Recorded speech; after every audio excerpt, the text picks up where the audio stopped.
이 강력한 복음의 전파가 시작된 예루살렘 교회가 이 반대자들로 인해서 이제 시련에 봉착하게 됩니다. 근데 위축되지 않고 계속해서 더욱 강력한 성령의 은혜로 말미암아 부흥하고 발전을 하는 역사가 이제 기록이 되는 거예요. 중요한 것은 교회의 부흥과 발전이 이루어지면서 이 교회 안에 성도들의 헌신의 행렬 또한 이제 끊어지지 않고 계속 일어나게 됩니다. 4장 34절에서 37절까지를 한번 읽어봅시다.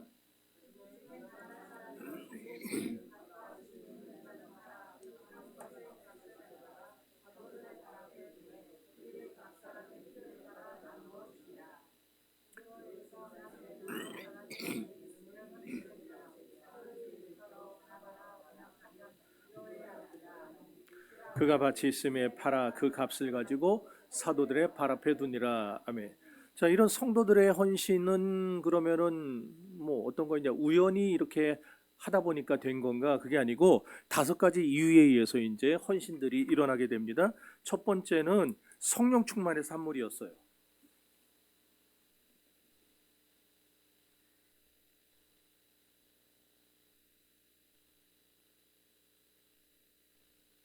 두 번째는 믿음의 산물입니다.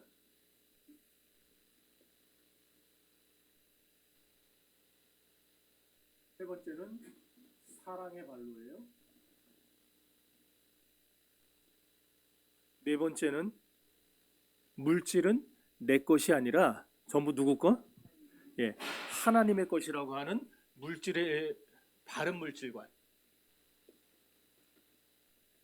바른 물질관이 형성되면서 이들이 이제 헌신의 행렬이 계속해서 이루어지게 된 겁니다. 그다음에 5번째는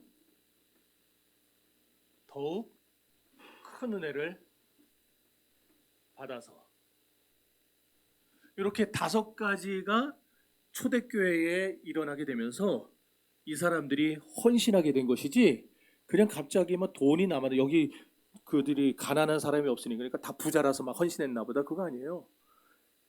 부자라고 헌신하는 거 아닙니다. 다 이렇게 이런 과정들이 교회를 거쳐야 그 교회 안에서 헌신이 일어나고 하나님 앞에 드리게 되는 거예요. 자, 31절에서 33절을 또 읽어봅시다.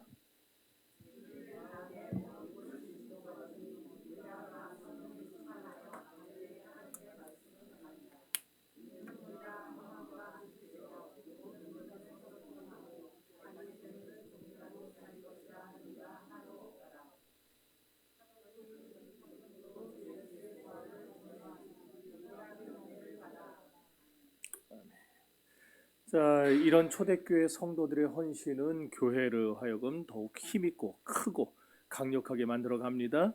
우선 이 헌신의 결과로 사도행전 4장 32절에서 35절까지를 보면 초대교회와 성도들의 사랑이, 초대교회와 성도들이요 사랑을 실천하는 교회로 바뀌게 됩니다. 그러니까 그 사랑이, 우리 사랑합시다, 섬깁시다, 이게 구호로 끝난 게 아니고, 우리 장로님 어디 갔어요? 몰라요?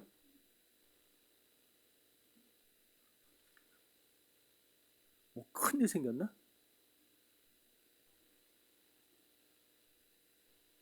누구 전화 좀 해보세요.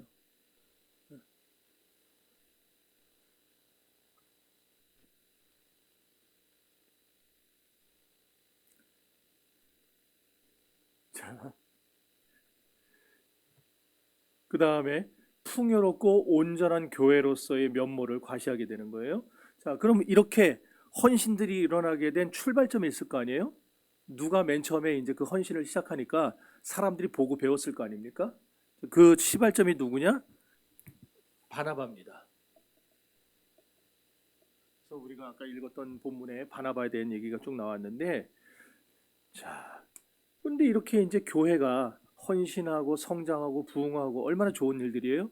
근데 이렇게 좋은, 마치 이제 빛이 있는 것 같은, 빛과 같은 그런 역사가 일어나는 현장이 됐는데, 그 이면에 이 그늘, 빛이 있으면 그늘이 있는 것처럼 이 그늘이 이제 지기 시작합니다. 그게 뭐냐니까 이제 마귀가 교회를 시험하기 시작하는 거예요. 그래서 이 마귀의 시험으로 인해서 나타난 사건이, 아주 굉장히 충격적인 사건이 오늘 본문에 등장하게 되죠. 바로 아나니아와 삽비라의 사망 사건입니다. 그러면은 이 사건이 우리에게 가르쳐주고 보여주는 바가 뭐냐? 본질에서 벗어난 헌신.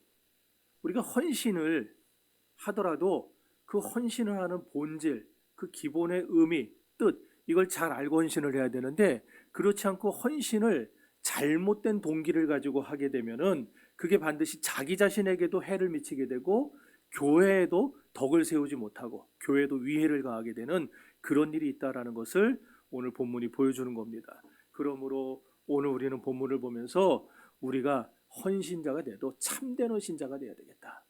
이것을 다시 한번 결심하는 그런 계기가 되어야 할 줄로 믿습니다. 여러분, 그럼 아나니아와 삽비라의 헌신이 우연한 발로였는가? 아니죠. 아나니아도 이 5가지를 경험했잖아요. 맞잖아요. 그들이 모여서 기도하고 은혜 받을 때에 아나니아 삽비라는 없었어요, 거기에?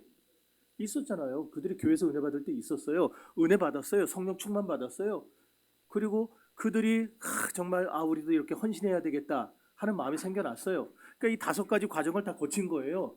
다 거쳤는데 왜 그럼 잘못된 헌신을 했느냐? 왜 잘못된 헌신을 하고 이렇게 하나님 앞에 칭찬이 아니라 징계를 받고 저주를 받는 그런 비참한 일이 일어나게 됐느냐? 우리가 이제 그걸 봐야 되는 겁니다. 예수님이 마태복음 6장 21절에서 내 보물이 있는 곳에 내 마음도 있다라는 말씀을 하셨어요. 그죠? 내 보물이 있는 곳에 내 마음도 있다.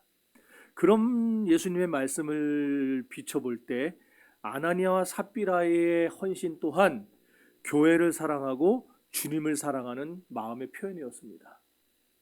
우리가 헌신하는 사람들이요, 하나님 사랑하는 마음 없으면 헌신 못합니다. 교회 사랑하는 마음 없으면 헌신 못해요. 그러니까 하나님 사랑하고 교회 사랑하는 마음으로 아나니아와 삽비라도 헌신한 거예요. 그렇죠? 자, 이건 그들의 이름에서도 드러나는데 아나니아라고 하는 이름의 뜻이 뭐냐? 여호와의 은총이란 뜻이에요. 이게 아나니아의 이름이에요. 그럼 삽비라의 뜻은 뭐냐? 삽비라는요, 청옥이라는 보석이 있어요. 그 보석에서 유래했는데 여호와의 은혜인가? 똑같이?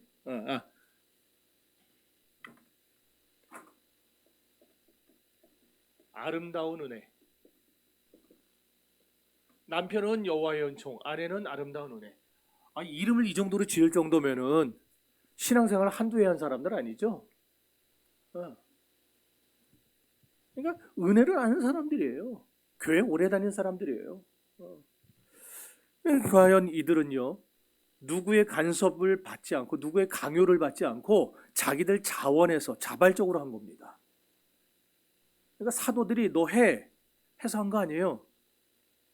자기들 스스로 교회에 하나님께 바치고 싶은 마음이 생겨서 자발적으로 바쳤다라는 거예요. 자, 또한 그들의 헌신은 혼자만의 헌신이 아니고, 그러니까 남편이 나 헌신해야지, 아내 모르게 해야지, 아내는 남편 모르게 해야지, 그게 아니라 부부가 서로 합의하에 같은 마음으로 헌신합시다. 이렇게 해서 헌신하게 된 거예요. 1절을 한번 보세요. 1절 보시면은 아나니아라는 사람이 그의 아내 삽비라와 더불어 소유를 팔았다 그렇게 되어 있어요. 더불어. 아나니아가 아내와 함께 서로 뜻을 같이 해서 하나님 앞에 헌신했다 그 얘기예요. 자, 그런데 바로 여기에 사탄 원수 마귀가 틈탄 겁니다. 이것이 우리에게 뭘 보여줍니까? 바로 헌신 이후에 시험이 따라올 수 있다는 걸 보여줍니다. 그래서 교회에서 시험 넣는 사람들 중에 꽤 많은 사람들이 헌신 잘하고 시험 들어요. 헌신 잘하고.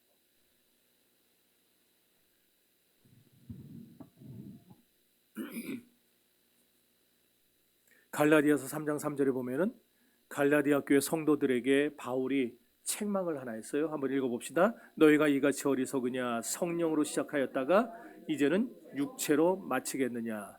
우리 성경 구절 나오면 좀 읽읍시다. 입 다물고 있지 말고. 찬송도 아까 아침에 9사람이 안 하더라고. 9사람이 안 해. 이 꾹 다물고 원수 줬어요? 찬송하고? 찬송하세요. 하세요. 내가 마음으로 믿어 의에 이르고 입으로 시인하여 구원에 이르느니라. 그 주님 말씀이잖아요. 입을 열어서 하세요. 입을 열어서.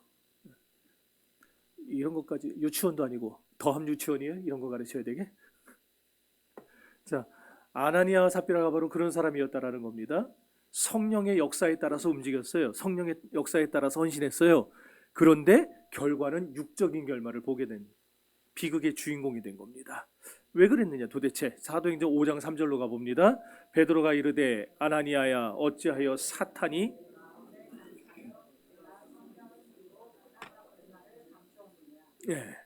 이 말씀은 그들의 봉사와 헌신 속에 매우 교묘하고 강렬한 원수 마귀의 역사가 끼어들었다, 이것을 보여주고 있는 거예요. 원수 마귀는요, 이름 그대로 대적자입니다. 기만자입니다. 고소자입니다. 이간자입니다. 사탄이라는 말이 그거예요. 사탄이라는 말. 대적이에요. 대적. 누구를 대적해요? 하나님을 대적하는 거예요. 이간해요. 이간질. 누구를 이간질하는 거예요? 하나님과 우리를 이간질하는 거예요. 그러니까 교회에서도 자꾸 여기 가서 요 말하고 저기 가서 저 말하는 사람들은요, 그거 굉장히 위험한 사람들. 제가 원색적으로 심하게 얘기하면은요, 마귀의 놀이개가 된 사람들이에요. 여기 가서 이 말을 저기 가서 저 말하지 마세요. 이간질하지 마세요. 교회는 화평하게 만들어야지. 교회를 자꾸 들쑤시고 분란 일으키고 하면은 그 하나님 절대 기뻐하지 않습니다. 그리고 베드로서에 보면은 베드로전서 5장 8절이죠. 거기 보면은 뭐라고 말하냐? 나오네. 근신하라 깨어라. 너희 대적 마귀가 우는 사자같이 두루 다니며 삼킬 자를 찾는다. 그러니까 마귀는 지금 어떻게 하고 다닌다라는 거예요. 우는 사자처럼 잡아먹을 사람을 찾아 돌아다니고 있는 거예요. 그럼 마귀가 지금 여기 들어 있을까요? 없을까요? 이 안에도 있을까요? 없을까요? 우리 교회 안에도 들어올 수 있어요. 얼마든지 들어와서 잡아먹을 사람을 고르는 거예요. 그러니까 우리는 교회 안에 들었다고, 이 교회라는 건물이 나를 보여줄 거라 생각하면 안 돼요. 예수님 그랬잖아요. 솔로몬 행각에 모인 사람들이 거기서 한 달 한시에 무너져가지고 30명이 죽어요. 그 사람들은 무슨 생각 가졌어요? 성전에만 있으면 안전할 거라 그랬잖아요. 실제로 유다가 멸망할 때 주 70년에 로마의 베스파시안과 디도가 쳐들어와가지고 예루살렘이 예수님의 예언대로 돌 위에 돌 하나도 남지 않고 다 무너져 내릴 때에 상당수가 어디로 들어갔냐? 성전으로 들어갔어요. 성전이 지금 무너져 내리고 있는데 그 성전으로 들어갔어요. 왜 들어갔어요? 성전에만 들어갔으면 우리는 살 수 있다. 왜? 하나님은 성전에 계시니까. 건물이 우리를 지켜주는 게 아니에요. 건물은 낡으면 비세고 무너지게 되어 있어요. 건물이 아니라 우리의 믿음. 그래서 예수님이 내 교회를 어디다 세운다 그랬어요? 베드로의 고백 위에 세운다 그랬잖아요. 우리의 신앙의 고백 위에 그 믿음이 우리의 신앙인 것이지, 이 건물이 우리의 신앙이 아니에요. 아셨습니까? 자, 그런데 마귀가요, 이렇게 여러분의 직장에도 사업장에도 가정에도 심지어 교회에도 삼킬 자를 찾아서 막 싸돌아다니고 있는 거예요. 이럴 때에 아나니아와 삽비라가 하필 그 마귀에 뭐라 그래야 돼요? 픽당했다 그래야 되나? 점 찍혀가지고 마귀의 놀이개가 되고 만 겁니다. 여러분, 사단에게는요 특징이 하나 있어요. 사단의 특징 중에 하나가 뭐냐? 틈만 나면 누구한테나 들어옵니다. 틈만 생기면.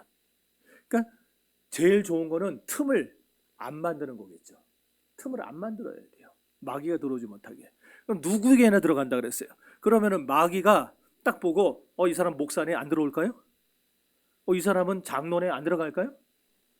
다 들어간다니까요. 그래서 예수님이 마귀로 틈을 주지 않기에 깨어 기도하라 그랬잖아요. 마귀로 틈을 주지 않기에. 그래서 우리가 신앙생활하는 것도요, 마귀에게 틈 주지 않기 위해서 늘 정신 차리고, 내가 지금 하는 이 말이, 행동이, 이 모든 것이 하나님 앞에 영광이 될 수 있는가, 교회의 유익이 될 수 있는가, 이걸 우리가 돌아보면서 신앙생활을 해야 되는 거예요. 그런 사람이 마귀의 유혹을 이기고 시험을 이겨낼 수가 있습니다. 자, 창세기 우리 두 구절을 한번 읽어보죠. 창세기 4장 7절입니다.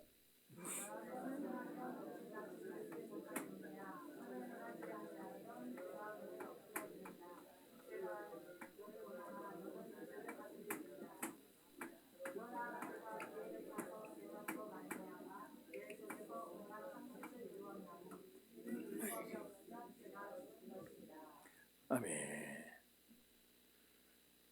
로마서도 다 읽었나요? 읽으세요 계속. 읽었어요 다? 자, 보세요. 창세기 4장은 지금 누구에 대한 얘기였어요? 읽었다며. 진짜. 누구에 대한 얘기예요? 가인에 대한 얘기였잖아요. 자, 그러니까 마귀가 누구한테 들어갔어요? 가인한테 들어갔죠? 그럼 지금 로마서 7장은 누구에 대한 얘기예요? 뭐 로마서 7장이 아나니아예요. 바울 사도 자기에 대한 얘기잖아요, 지금.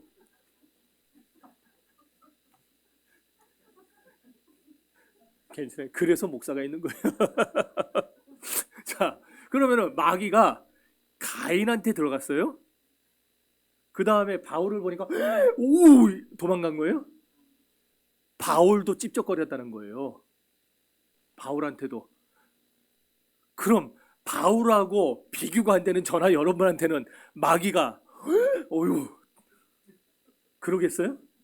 절대 안 그러죠.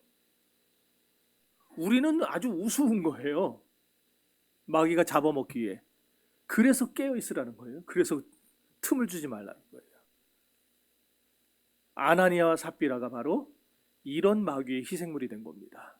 끊임없이 삼킬자를 찾으러 지금 돌아다니고 있을 때에 그들이 딱 걸려버린 거예요. 왜?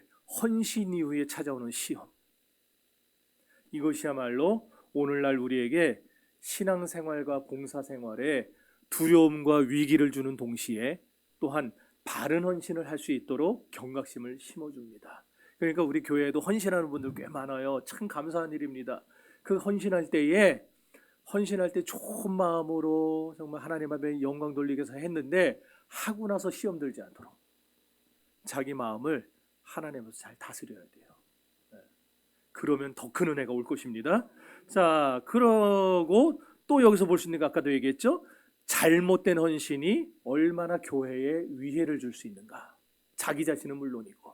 그러면 아나니아와 삽비라의 헌신 생활이 도대체 뭐가 잘못돼서 실패했느냐, 이걸 봐야 되겠죠. 첫째는 명성에서 출발되는 헌신을 하려다가, 이게 무슨 말이겠어요? 결국 쉽게 얘기해서 명성을 얻으려고 헌신했다는 거예요. 명성을 얻으려고 헌신을 했어요. 그럼 어떤 명성? 누구보다 뛰어난 명성? 자, 아까 헌신이 누구서부터 시작됐다 그랬어요? 바나바. 바나바가 그랬더니 사도들에게서 어떤 이름을 얻었어요? 별명을. 위로자, 권위자. 바나바가 그거잖아요. 바나바의 이름은 바나바가 아니죠? 요셉이죠? 근데 사도들이 이름을 바꿔줬어요. 너는 권위자야. 너는 위로자야. 그의 헌신을 사도들이 높이 사서 그렇게 해준 거예요. 그랬더니 아나니아와 삽비라 마음속에 나도 저렇게 되고 싶다. 출발점이 조금 핀트가 잘못 맞은 거예요. 그래서 아나니아의 마음속에 바나바보다 조금 더 명성을 얻고자 하는 그 마음이 들어가 버린 겁니다. 사도행전 4장 31절 한번 여러분 성경이 다 펴져 있을 테니까 한번 보세요. 거기 보면 모든 모인 모든 무리가 다 성령이 충만했다고 했습니다. 맞죠? 모인 무리 중에 아나니아와 삽비라만 빼고 모두가 충만했다 그랬어요? 아나니아와 삽비라도 포함해서 모두가 성령 충만 받은 거죠. 자, 또 사도행전 4장 32절과 5장 1절 보면은 남편과 아내 사이에 똑같이 우리 헌신합시다 하는 일치된 마음이 일어났죠. 또 사랑의 마음도 있었죠. 그런데 거기에 또 하나 있어서는 안 될 게, 지금까지 말한 건 다 좋은 건데 이번에는 있으면 안 될 거, 없어서는 안 될 마음이 들어갔어요. 그게 뭐냐? 바나바보다 더 큰 명성을 얻고 싶다는 그런 잘못된 마음이 그 안에 들어가 버린 거예요. 자, 두 번째, 아나니아와 삽비라의 헌신이 실패한 이유는 인본주의적 헌신을 하려다 실패했습니다.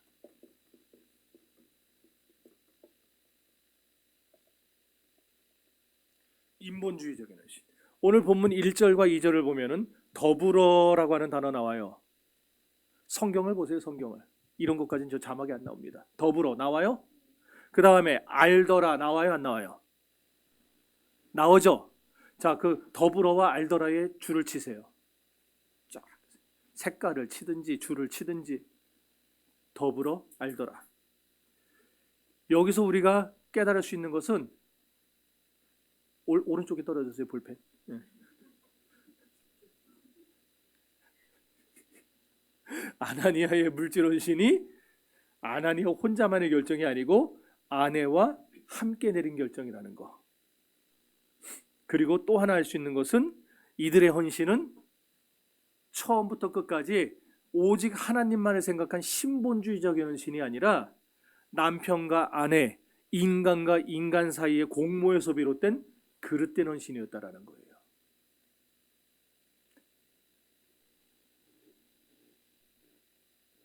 헌신할 것을 하나님이 헌신할 마음 주시면은 그냥 하는 거예요.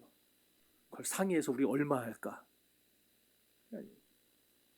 세 번째로 물질 헌신에 대한 그릇된 관념.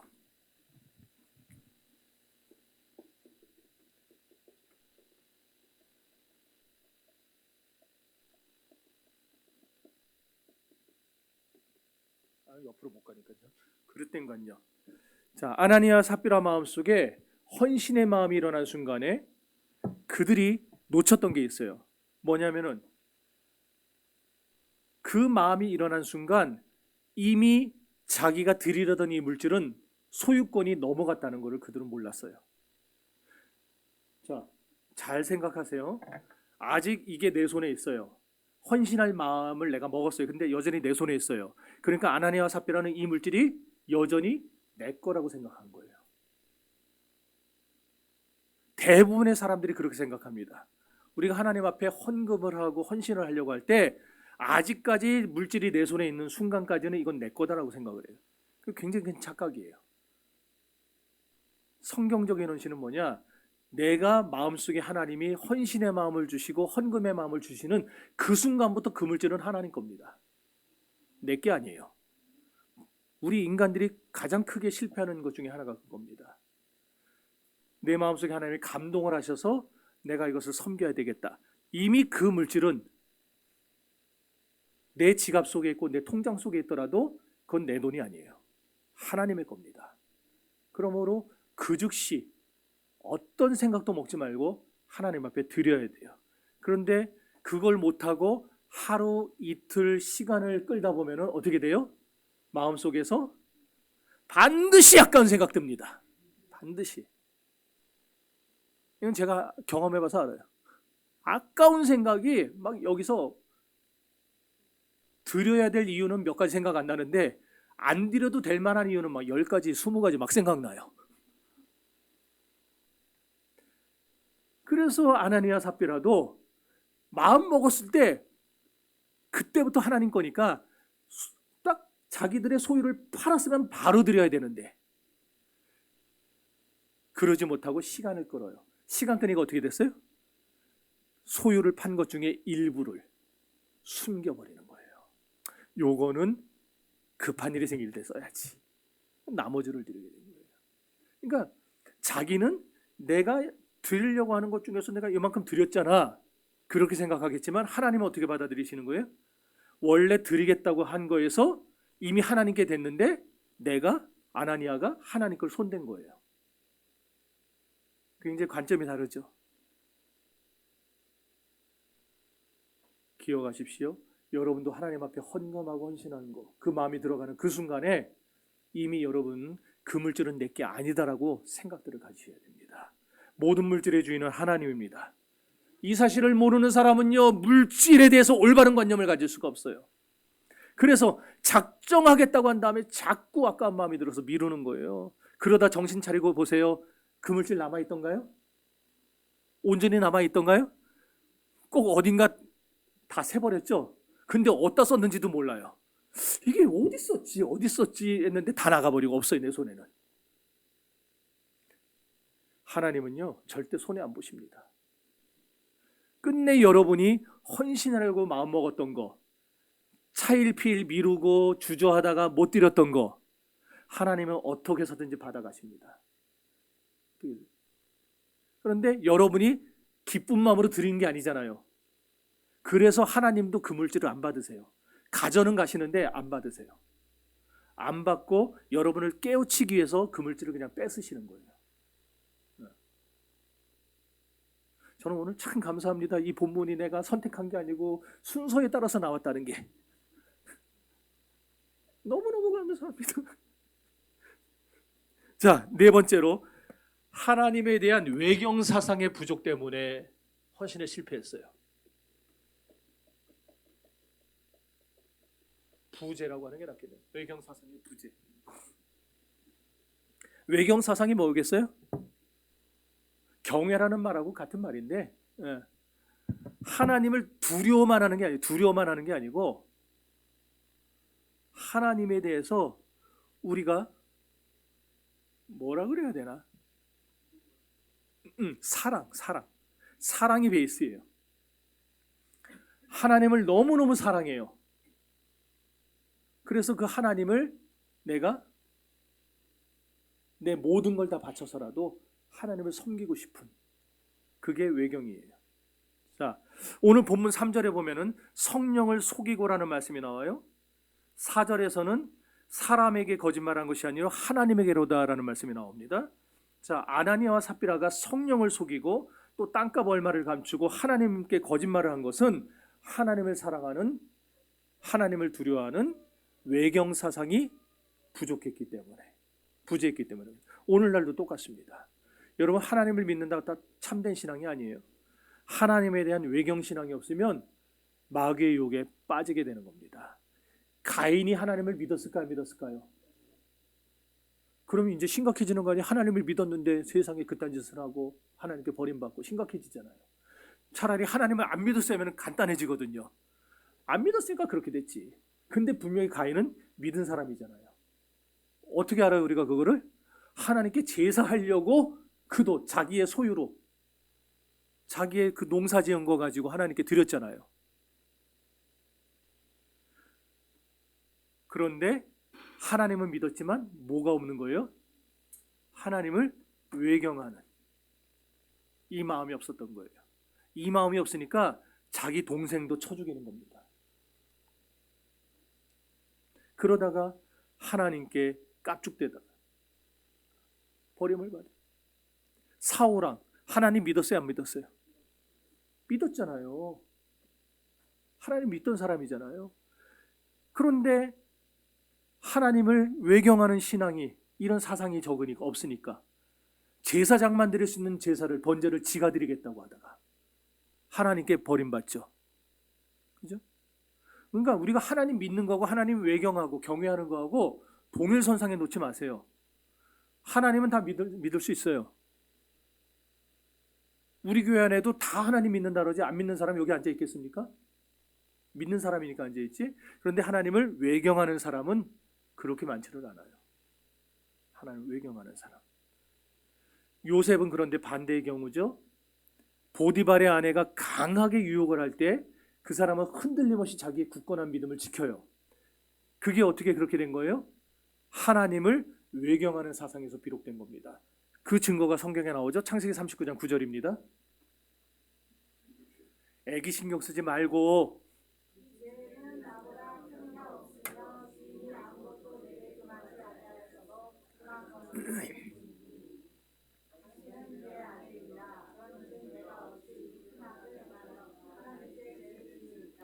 어찌 내가 이 큰 악을 행하여 하나님께 득죄하리까?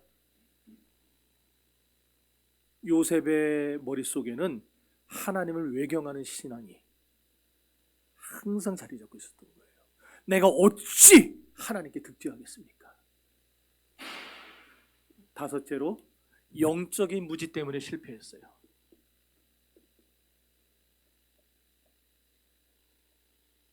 영적인 무지. 오늘 보면 7절에 보면은요, 3시간쯤 지나 그의 아내가 그 일어난 일을 알지 못하고 들어왔더라 그랬어요. 따라합시다. 알지 못하고. 거기다 줄치세요. 또 알지 못하고. 무슨 말이에요?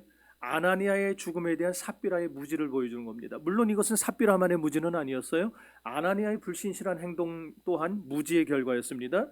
아나니아가 만일 지혜의 사람이었다면 그는 결코 하나님을 속이고 물질을 숨기는 그런 몰지각한 행위는 하지 않았을 겁니다.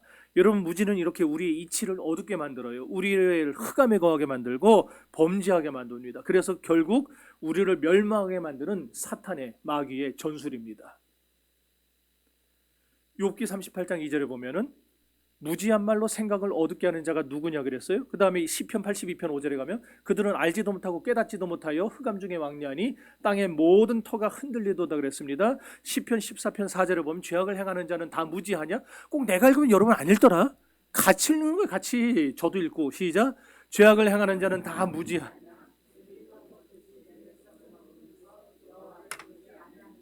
예, 지금 이게 세 구절에 계속해서 무지를 다루고 있어요. 원래 의미는 무지가 아니고 무슨 뜻이냐면 왜 배우지 않느냐라는 뜻입니다. 왜 배우지 않느냐.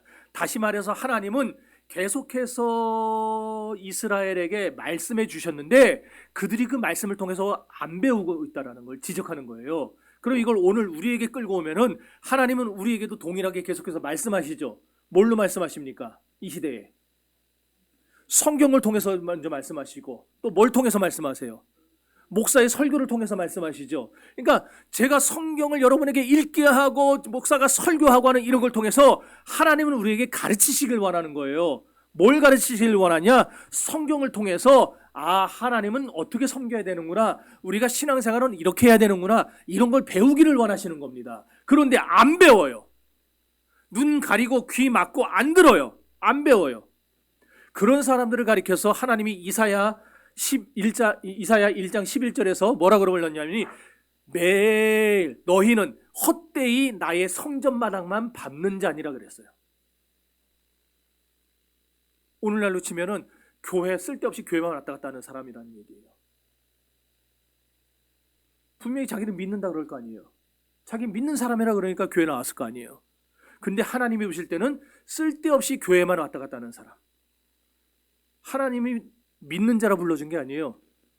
너희는 쓸데없이 내 마당만 밟는 자라 그랬어요.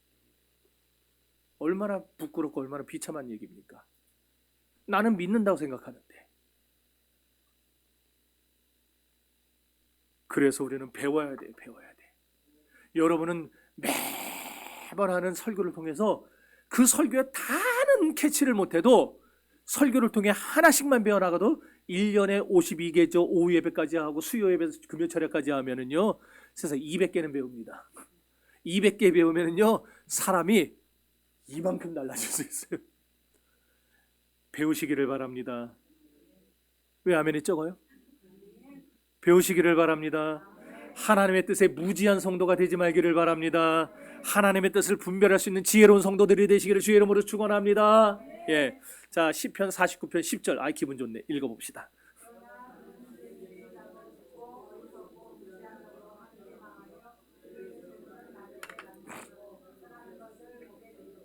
아멘. 자, 결국 배운 사람도 죽고 안 배운 사람도 죽는데, 이제 안 배운 사람은 어떻게 되느냐?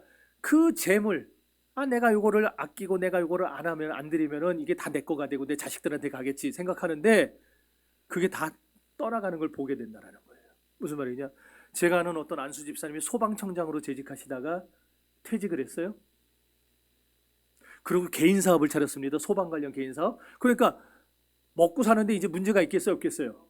없죠. 소방청장으로 재직하다가 은퇴를 하고 그 관련 사업을 차렸는데 자기 후배들이 쭈루룩 깔려있는데 도와줄 거 아니야, 한 번씩.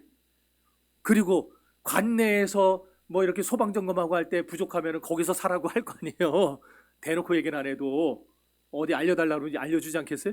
그러니까 먹고 사는데 아무 문제 없어진 거예요. 더군다나 그분이 오랫동안 30년 넘게 공직생활하면서 어떻게 돈을 버는지 모르겠는데 3번의 아파트 3채를 샀어요. 3번에 아파트 세 채면은 한 채에 10억은 넘을 거 아니에요? 3번에 안 살아봐서 몰라요? 자, 그런데 이분이 브로커한테 걸렸어요. 평생 공무원만 해서 얼마나 순진합니까? 브로커가 소방 관련 그 브로커한테 걸려갖고 그 사람이 사장님 저만 믿으세요. 제가 이거 3년 걸릴 거 1년 만에 내가 이거 대박치게 해드리겠다고. 가만히 있어도 먹고 살 텐데 그 대박치게 해주겠다는 말에 혹해가지고 그 사람한테 착수비 뭐 하다 보니까 아파트 한 채 값이 들어갔어요. 한 채를 팔았어요. 권사님이 놀래가지고 저를 쫓아온 거예요. 자기 남편 좀 말려달라고. 제가 들어보니까 이거 완전 사기꾼이거든요. 이미 들어간 돈은 건질 수가 없어요. 그래서 가가지고 집사님 만나서 집사님 정신 차리세요. 이 사람 이거 제가 볼 땐 사기꾼입니다. 끊으세요. 그랬더니 목사님이 뭘 몰라서 그러시는 거라고. 맨날 성경만 보고 교회만 있는 분이 뭐 이런 걸 알겠냐고. 사업은 제가 더 잘합니다. 말을 안 들어요. 그러지 말고 하지 마세요. 더 이상 거기다가 투자하지 마세요. 근데 얼마쯤 지나서 이 부인 권사님까지 넘어가 버렸어요. 이제 부부가 서로 하나가 돼가지고 두 채 남은 것 중에 한 채를 또 팔아서 재투자를 하기로 결정했대요. 제가 달려갔어요. 그래서 절대로 그러면 안 된다고 뜯어 말렸습니다. 정말 마지막이라는 심정으로 뜯어 말렸어요. 집사님, 일확천금의 꿈을 버리세요. 하나님 그렇게 돈 주지 않습니다. 하지 마세요.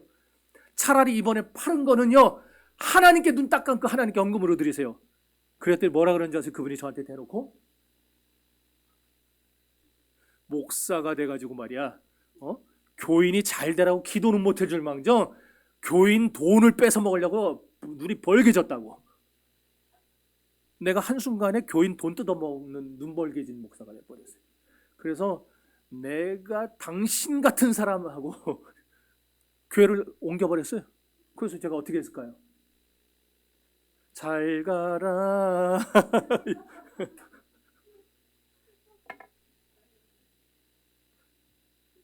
딱 6달 걸렸어요. 딱 6달. 6달 만에 피골이 상접해가지고 못 먹어서 그런 게 아니라 스트레스 때문에 올까 말까 한참을 고민했대요. 그러다가 부부가 저를 찾아와가지고 그래놓고 저한테 그 얘기를 하는 거예요. 그때 제가 목사님 말씀을 들을 걸 그랬습니다.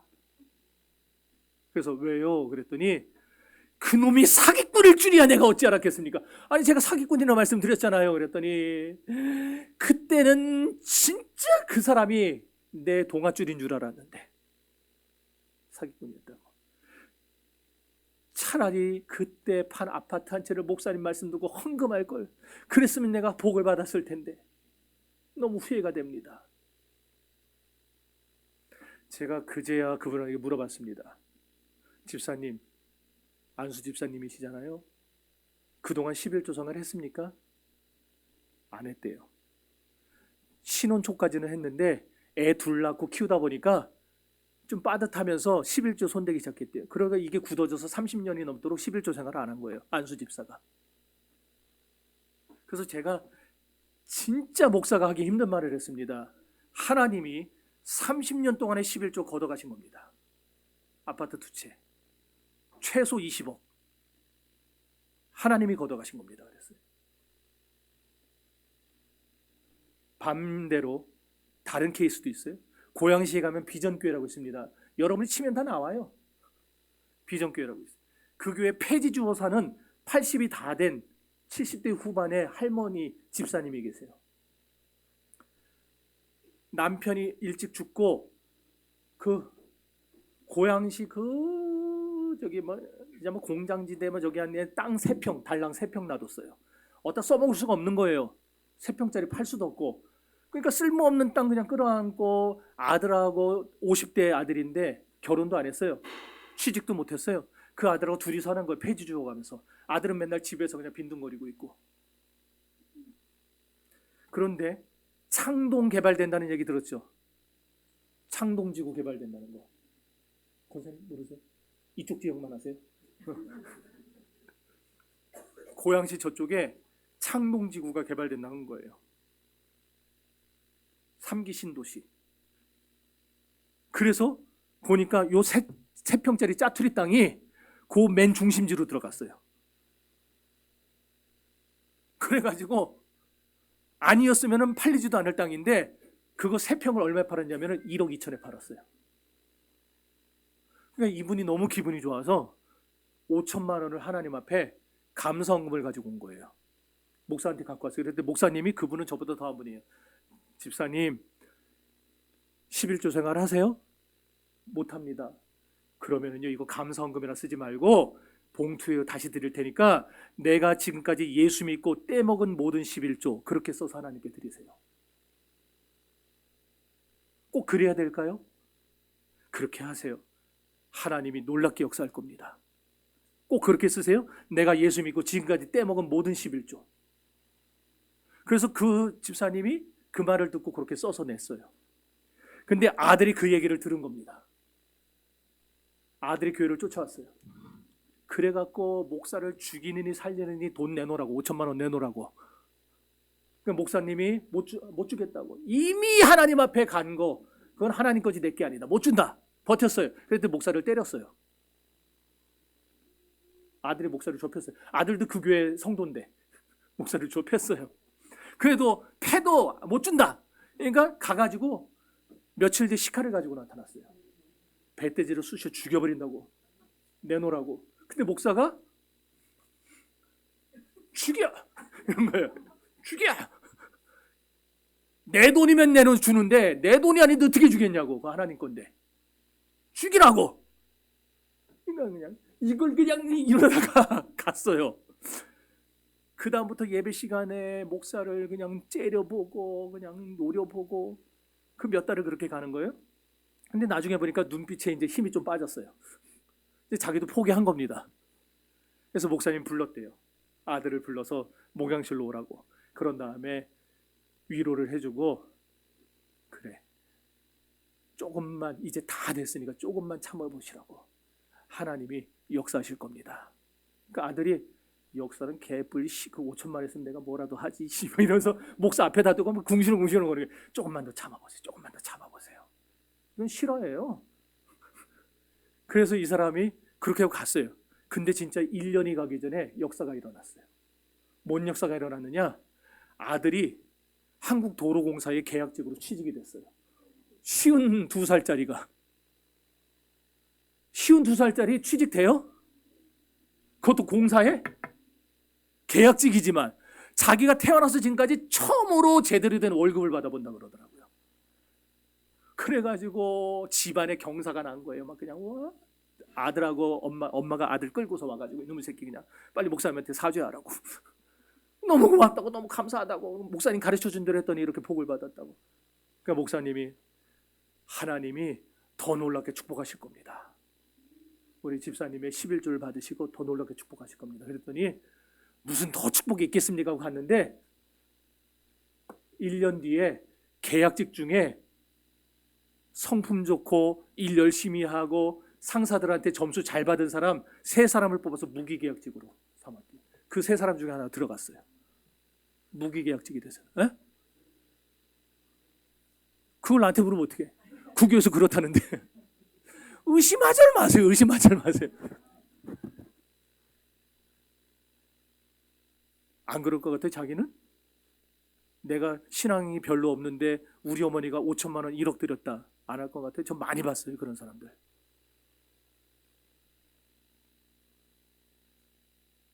그래가지고 그 집이 그 다음부터 어머니와 아들이 맨 앞자리에 나와가지고 지금까지도 그 교회에서 신앙생활 똑바로 하면서 그렇게 하나님 섬긴다 그러더라고요. 그 얘기를 듣는데 제가 제 생각이 든 거예요. 저도 딱 진짜 그분 저는 벌써 저도 25, 6년 전 얘기니까 벌써 그때 저도 봉투에다가 내가 태어나서 지금까지 알게 모르게 떼먹은 모든 11조 해가지고 500만 원을 드린 적이 있었어요.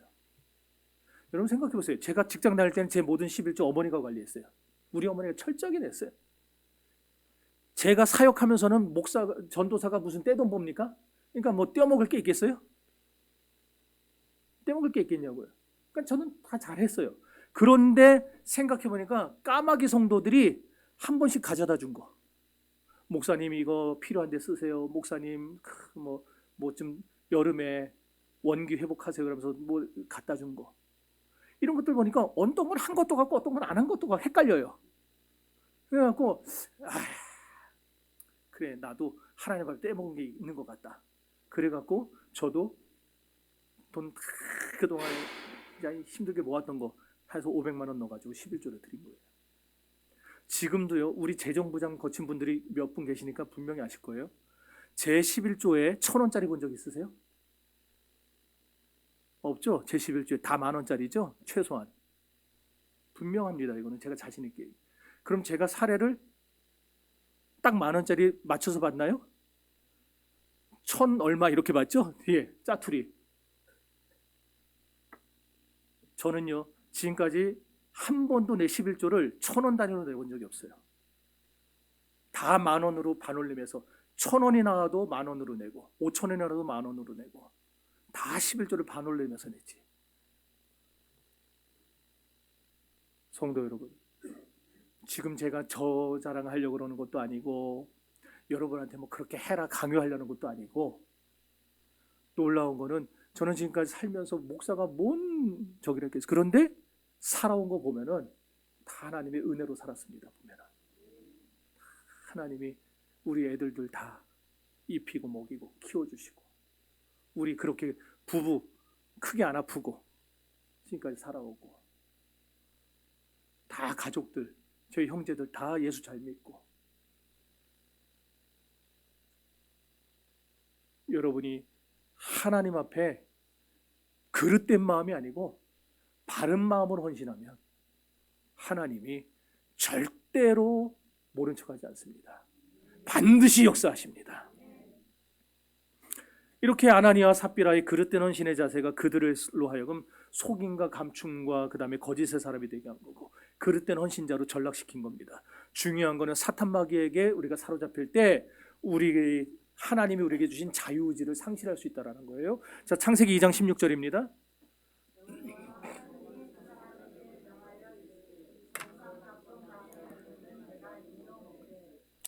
사도행전 5장 4절.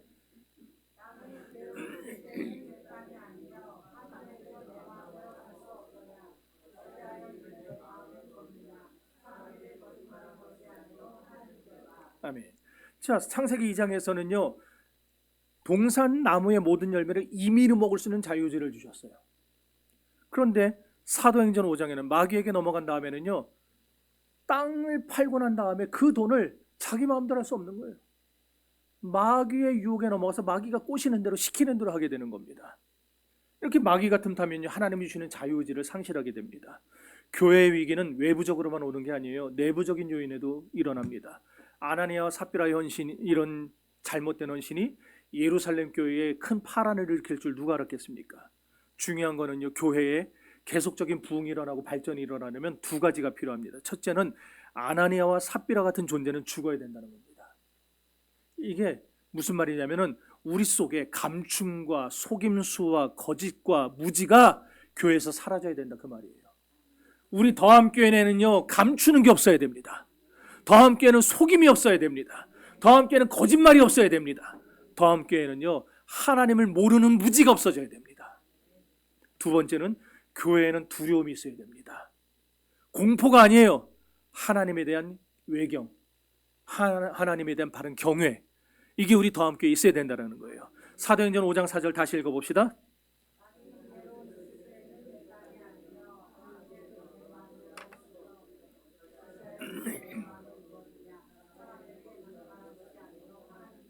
네, 우리는 언제나 하나님이 내 말을 듣고 계시다. 언제나 하나님이 내 행동을 보고 계시다. 이 생각을 갖고 살아야 됩니다. 그렇다면 이런 경외심이 어디서 비롯되느냐? 말씀의 역사에서 비롯됩니다. 베드로의 말은요, 무기력한 인간의 말이 아니었어요. 베드로의 말은 하나님의 나라를 소유한 능력의 말씀이었습니다. 고린도전서 4장 20절에 보면 바울이 말합니다. 하나님의 나라는 말에 있지 아니하고 오직 능력이 있습니다. 사도행전 5장 14절에도 말합니다. 믿고 주께로 나오는 자가 더 많으니 남녀의 큰 무리더라. 이건 뭐냐? 능력의 말씀의 결과입니다. 그러니까 우리 교회에 말씀이 흥황하고 우리 교회에 말씀이 살아나면 하나님은 우리 교회에 이런 부흥의 역사를, 번영의 역사를 일으키신다라는 거예요. 그럼 교회만 그럴 것인가? 가정도 똑같죠. 직장도 똑같고 사업도 똑같습니다.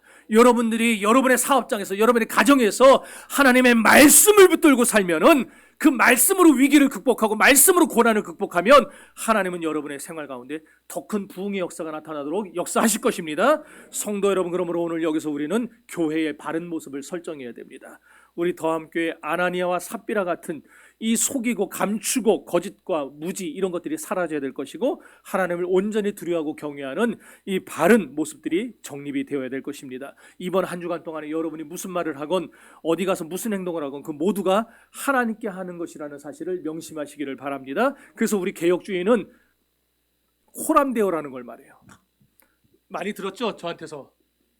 그전에도 들어봤죠? 호람데오. 하나님 앞에서, 하나님 면전에서, 그 뜻입니다.